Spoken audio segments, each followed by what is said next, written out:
J'arrivais de voir durant ma carrière des centaines de personnes qui venaient chez moi en disant j'aspire à ça, j'aspire à ça, j'aspire à ça, mais en creusant un petit peu ou en captant une information médiumnique, en fait ils ont peur de ce qu'ils veulent.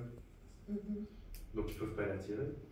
Quelqu'un qui veut gagner au loto et qui a peur d'avoir de l'argent. Quelqu'un qui veut déménager mais qui a peur de se retrouver dans un quartier où ça va mal se passer, c'est mon cas. Et il ne va pas pouvoir déménager. Quelqu'un qui veut passer son permis de conduire mais qui est traumatisé par un accident dans sa jeunesse. Il sait qu'il a besoin de son permis parce que ça va lui permettre d'avancer dans sa vie, mais au fond de lui, il y a une peur, donc il y a un blocage qui se crée. Et certaines peurs, parce qu'il y a différents degrés de peur. Il y a l'appréhension, la crainte, la peur, le traumatisme. Et en fait, selon le degré de peur, et bien inévitablement, à un moment ou à un autre, si ce n'est pas travaillé, la personne n'aura jamais son permis, ne déménagera jamais, etc. Maintenant, une fois qu'on est conscient de ça, on peut se dire, ok, voilà, j'ai peur de déménager pour telle raison, donc je passe au-dessus et aller à Jacques Test. Donc vous ne pouvez pas avoir un principe de résonance sain si au fond de vous, il y a la moindre parcelle de crainte. Vous ne pouvez pas. Et l'autre jour, quelqu'un justement, c'est la même personne dont je parlais tout à l'heure, elle me disait, oui, je veux ça dans ma vie. Je dis, oui, mais tu le veux, mais tu le crains. Tu en as peur. Et donc en ayant peur, évidemment, même si l'expérience approche d'elle, il va y avoir différentes réactions possibles, autosabotage, fuite, etc., etc. Pareil en amour, pareil dans tout. Vous avez 8 domaines de vie. En attendant, ça ne vous exclut pas de noter ce que je vous demandais de noter tout à l'heure. Hein. Vous avez 8 domaines de vie. Parfois, un domaine de vie nécessite plus votre attention qu'un autre.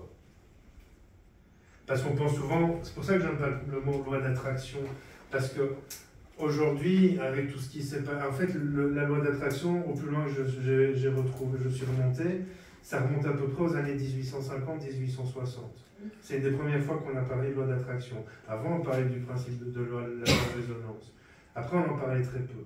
Après, je ne suis pas remonté non plus au 4e siècle avant Jésus-Christ, mais pour dire que là, au plus loin où j'étais, on n'en parlait pas avant, il y a un siècle et demi, 2 siècles.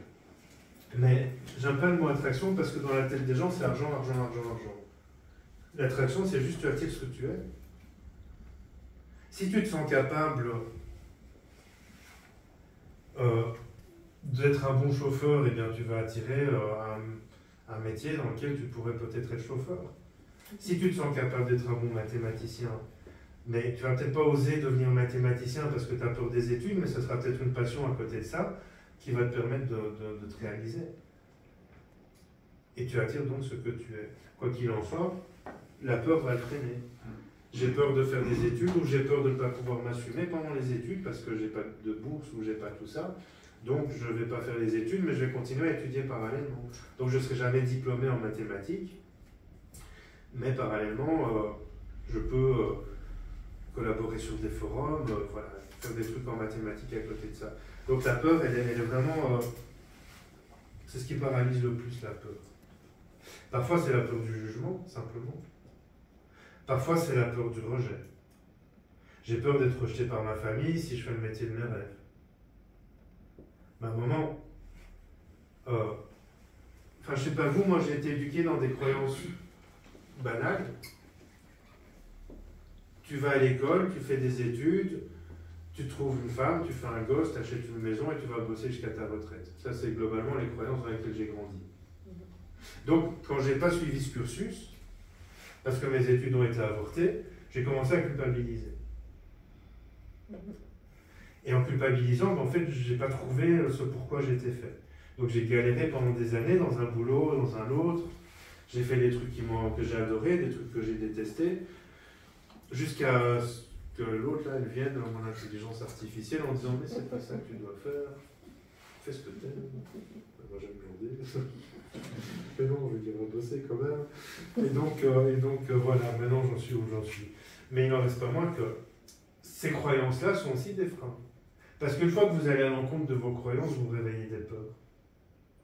C'est tout est lié, en fait. Tout, absolument tout est lié. Dis-moi.